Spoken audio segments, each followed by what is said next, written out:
mencoba mencari celah dalam hatimu.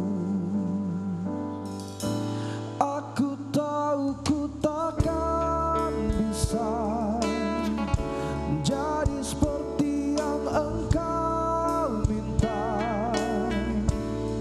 namun selama nafas berhembus aku kan mencoba menjadi seperti yang kau minta.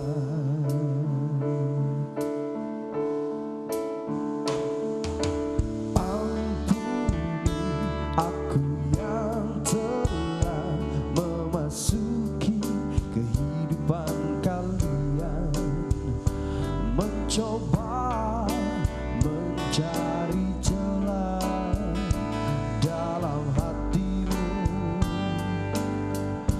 Aku tahu ku takkan bisa menjadi seperti yang engkau minta,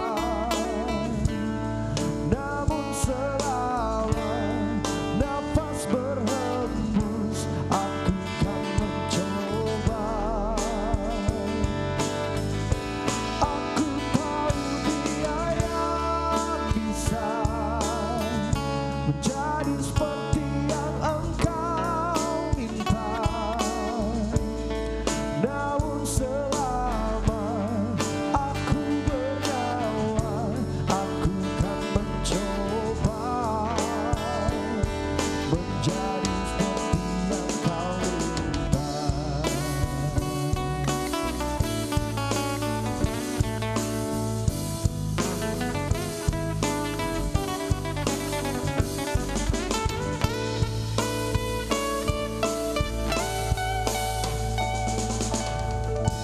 Aku tahu ku takkan bisa menjadi seperti yang engkau minta,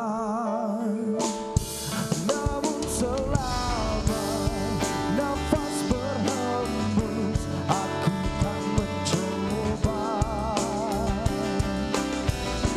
Aku tahu dia yang bisa menjadi seperti yang engkau minta,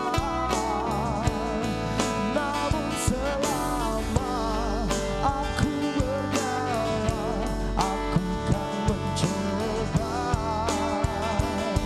menjadi seperti yang kau minta, seperti yang kau minta. Aku kan mencoba menjadi seperti yang kau minta.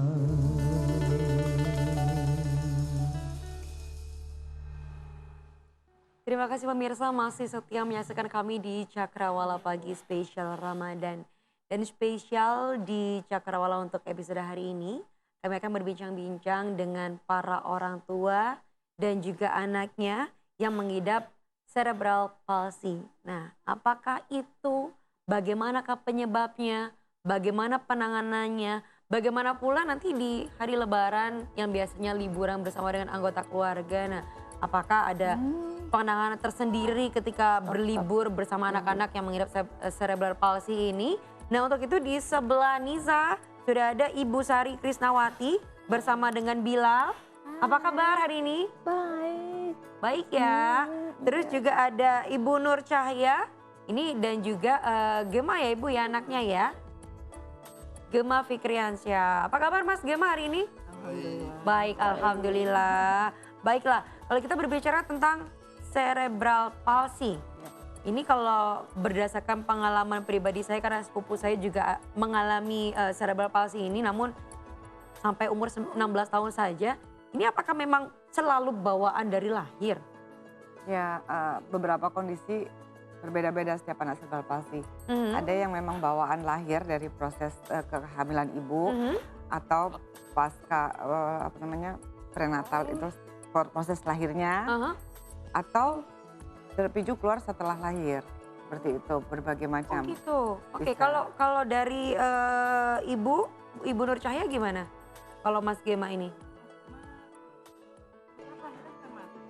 Mhm.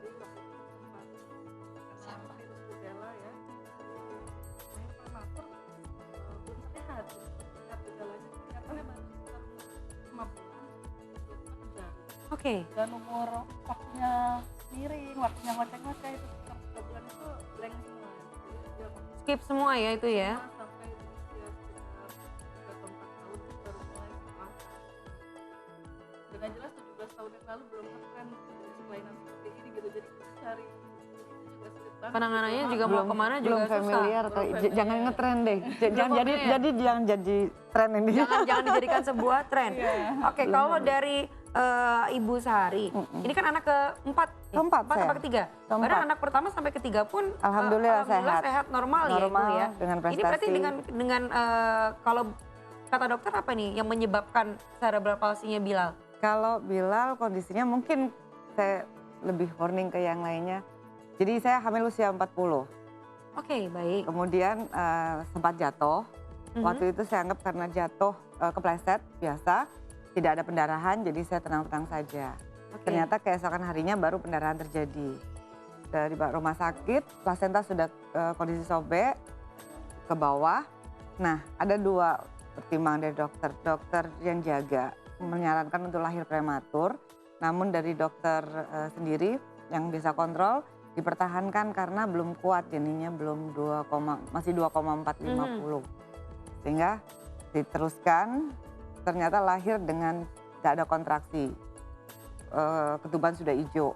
Waduh. Akhirnya harus Usia kehamilan berapa itu berarti? 9 bulan normal. 9 bulan normal berarti ya? 9 bulan normal, lahir dengan kondisi gawat bayi, kalau dokter bilang ketuban hijau, dan dia sudah mengeluarkan versus sesar tanpa nangis hampir 3 menit lah, seperti itu. Oh berarti itu merupakan indikasi Nah, juga kalau bayi ya. lahir nggak nangis. Nangis. Duduk mas. Oke. Ya seperti itu. Kalau Gema? Semua prematur tadi. Gema prematur usia Yang sama kandungan nggak? berapa bulan? Oh sebentar, pakai mic. Aha, Gema usia 7 bulan. 7 Dan bulan. situasinya juga sama, tanpa nangis gitu. Jadi memang tidak ada penjelasan resmi dari dokter. Saya hanya baca-baca, zaman dulu belum ada googlingnya, jadi ayah bunda itu katanya gunanya nangis itu adalah mengalirkan oksigen ke otak, otak. Nah ya. ketika dia tidak nangis, matilah otak-otak yang saat itu memang harusnya sudah siap gitu. Jadi seperti itu kondisinya yang saya tahu gitu. Oke, jadi memang tanda-tandanya dari Bilal ataupun Mas Gema ini ketika dilahirkan tidak langsung menangis. Spontanitas nangisnya hilang, refleks nangisnya nggak ada, itu nah harus. Oke. Dan ini apakah fungsi apa saja yang diserang dari cerebral palsy ini? Kalau yang jelas motorik refleksnya anak ya. Jadi kalau Bilal saya dulu terlena banget karena dia lahir 9 bulan normal dengan tanpa penjelasan apa-apa dari dokter kecuali keracunan anak saya. Kemudian beratnya 3950, besar sekali, Gede ya sehat, sebenarnya. gendut. Pulang ke rumah pun anteng, nggak pernah nangis. Jadi kalau ibu-ibu sekarang selalu kesel kalau bayinya nangis malam. Benar. Lebih baik Padahal- bersyukur karena Bilal itu 4 bulan tanpa tangisan. Ya, tanpa tangisan. Kita tidur nyenyak sampai pagi. Nggak mau ribut kayak gimana, nggak ada kaget. Usia 4 bulan ketika imunisasi, mulai dong karena pernah punya pengalaman anak sebelumnya bahwa saya bilang anak saya kok nggak refleks kagetnya lambat. Kemudian kok tidak ada apa sih kalau 4 bulan sebenarnya main tangan, Iya tangannya benar, sendiri. menggenggam-genggam. Kok nggak ada gitu. Akhirnya baru diperiksa secara intensif. Diketahui bahwa Bilal ternyata ubun-ubunnya ini sudah menutup duluan. Jadi nggak ada. Kalau kan yang Oke, ada sih biasanya masih ada unyeng-unyeng jeda. apa Ya, itu benar, gitu. benar. Itu sudah nggak ada. Nah itu mulai intensif pemeriksaan. Akhirnya positif saya bisa menerima keadaan Bilal pipi itu Bilal usia 11 bulan. 11 bulan baru bisa menerima dari diketahui ketika umur 4 4 bulan. Nah proses itu bagaimana dengan suami dan juga anggota keluarga yang lain? Wow. Pertama pasti shocking. Yang kalau yang saya kan lebih pada kok bisa begini, jangan-jangan kamu nih ya. Karena Nah anak saling menyalahkan ya akhirnya. kan gitu, saling menyalahkan. Kok bisa? Yang jelas pasti sasaran salah pertama adalah ibu. Kamu gimana waktu hamil? Masa nggak dijaga dan sebagainya? Itu pasti. Kemudian menghadapi keluarga, yang meyakinkan keluarga bahwa ya kita sebagai ibu itu jujur butuh support yang lebih. Benar. Bahwa ini bukan anak saya saja, tapi kan keluarga harus juga mendukung. Benar. Kan blank lah sampai Bilal 16 bulan. Apakah ada Blanknya sempat tuh nggak ada mau ketemu anggota siapa-siapa keluarga loh. yang mereject? Ada yang sampai seperti itu kah? Nonton nggak ya? Nggak apa-apa kalau yang nonton. Reject enggak, tapi gini, beberapa, bukan hanya saya, beberapa teman bahwa ya mungkin yang sabar ya, terima tawakal. Mungkin Allah sedang menegur, Memberikan cobaan. bukan dong, menegur kamu. Siapa tahu kamu ada salah, seperti itu. Ada, kalau saya pribadi, mungkin kalau saya memang bandel sih ya dulunya, jadi ya tapi kembali lagi ada teman yang justru kurang beragama menurut saya. Mengingatkan saya agama saya bahwa lu pikir ya, mohon maaf dulu dari Jakarta kan dia, lu pikir ya Tuhan lu yang dengan maha pengasih, maha penyayang, maha pengampun, mampu menghukum lu yang punya salah lewat anak lu nggak salah. Itu yang bikin saya kuat. Dan saya berterima kasih dimanapun dia berada. Oke, baik. Dan karena juga bisa kuat ya, bisa tegar merawat Amin. Bilal sampai umur 7 tahun 8 sekarang ya. bulan, 8 tahun. Oh 8 tahun, 8 ya. tahun ini ya. Dan kalau Gema ini sekarang udah 16 tahun. Itu di umur ketika saya kehilangan kakak sepupu saya yang kena CP juga. Di umur 16 tahun, almarhum gak ada.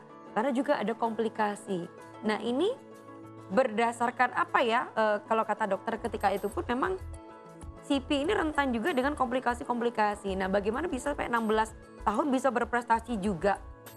Bagaimana cara pola asuhnya? Bagaimana cara menjaganya? Pasti butuh perawatan ekstra, butuh perawatan khusus. Iya, sempat dokter juga waktu pertama saya konsultasi, persis seperti Bu Sari, kenapa nggak nangis? Pukul pantatnya, ini nangis katanya. Loh, jadi masa saya sehari harus berapa kali pukul pantat? Saya pikir gitu, padahal itu dokter sangat terkenal tanda kutip gitu ya, dokter Oke, spesialis anak gitu. Kemudian akhirnya saya ya cari-cari tahu sendiri, ya itu tadi karena tahun segitu belum literatur tentang SIP itu belum banyak ya. Akhirnya saya lebih banyak ke gizi, saya perbaiki gizinya. Saya cari makanan-makanan yang berkualitas lah. Jadi benar-benar saya olah sendiri walaupun saya kerja gitu. Jadi pagi-pagi saya bikin, kemudian saya suapin untuk pagi. Nah yang siangnya baru saya titipkan ke pengasuhnya gitu. Jadi saya benar-benar menjaga kondisi makanan tersebut agar logika, saya pakai main logika aja gitu. Kalau ya kan ini kan yang mati sarafnya ya sudah nggak bisa diperbaiki. Kita Tapi hanya yang saraf yang hidup juga masih banyak, butuh asupan nutrisi ya. kita mengandalkan pertumbuhan saraf yang baru begitu kata ahli gizinya ya. Jadi itu saya push terus sampai istilahnya golden age ya katanya sampai usia 5 tahun itu saya maksimalkan, saya kasih telur ayam kampung setiap hari dan dia juga alergi berat. Jadi dia harus minum susu soya ya, nggak bisa susu ini. Jadi kalau dia salah Tapi minum, dulu sempat ASI juga kan awalnya? ASI dan zaman dulu juga ini jadul banget ya judulnya. Zaman dulu belum apa istilahnya ngetren atau apa ASI diperas Pumping, gitu ya. Dulu belum gitu. Jadi ya kalau saya kerja ya sudah ASI saya Kasih terbuang susu deh. soya. Saya kasih susu soya itu. Jadi kalau buah pun dia tidak bisa sembarang buah karena buah seperti yang berlemak tinggi dia akan bengkak sekujur badan. Pisang, buah. Jadi saya bingung. Apakah itu efek dari CP-nya memang? Itu efek dari alerginya, tapi saya nggak tahu ada hubungannya dengan CP atau enggak. Yang jelas saya harus memaksimalkan ini CP-nya agar seperti jangan kata dokter umurnya terbatas dan tidak bisa sembuh dengan kondisi 0 itu ya. Dokter, saya tetap terapi di rumah sakit tapi dokter bilang ini nggak akan bisa sembuh. Saya nggak tahu kategori sembuh itu seperti apa, tapi saya berharap ada progres lah gitu. Kalau kita udah di-cut dibilang nggak bisa sembuh kan buat apa ya kita repot-repot gitu kan. Akhirnya itu aja, saya main logika itu aja, saya gizi, saya terapi, saya apa. Jadi makanan tuh ibaratnya saya nggak makan nggak apa-apa deh, yang penting ini masuk semua saya cari. Misalnya saya baru tahu brokoli itu antioksidannya tinggi, gizinya saya kasih brokoli di blender. Jadi saya blender, saya bikin seperti sup gitu. Saya blender, terus saya ganti-ganti ikan salmon, ikan apa. Bahkan dulu ikan salmon kayaknya ngeri banget gitu membayangkan harga ikan salmon beli gitu ya. Tapi ya harus saya beli. Tapi gitu. keluarga support full ya? Keluarga kebetulan saya di Surabaya sendirian ya, saya datang ke Surabaya mengikuti tugas suami. Saya asalnya dari Jakarta, suami saya dari Bandung. Dan sempat tadi kalau ditanya gimana reaksi keluarga, begitu umur 1 tahun saya bawa anak saya yang belum bisa apa-apa itu, yang kayak bantal guling diem gitu, nggak berekspresi, nggak bergerak gitu. Ibu saya langsung koma masuk ICU. Jadi saya balik ke Surabaya, suami saya yang kebetulan lagi ada pendidikan yang mendampingi ibu saya di ICU. Jadi akhirnya saya harus bertekad, saya harus bisa ini ya, dan alhamdulillah Allah mengabulkan semua doa saya, semua usaha saya. Ya jadi kita kerontelan aja berusaha antara saya dengan suami berdua itu saling support satu sama lain ya. Saya hanya 3 bulan aja saya terpuruk gitu, dan saya pikir kalau saya nangis jadi apa anak saya ya, saya pikir gitu. Jadi nggak usah lama-lama lah nangisnya, kita harus. Jadi cukup 3 bulan tangis-tangisannya, setelah itu berjuang ya. Oke. Tapi kadang-kala pun juga ada beberapa dokter yang memupuskan harapan orang tua. Karena yang namanya anak itu kan adalah titipan dari yang kuasa. Anak itu adalah anugerah.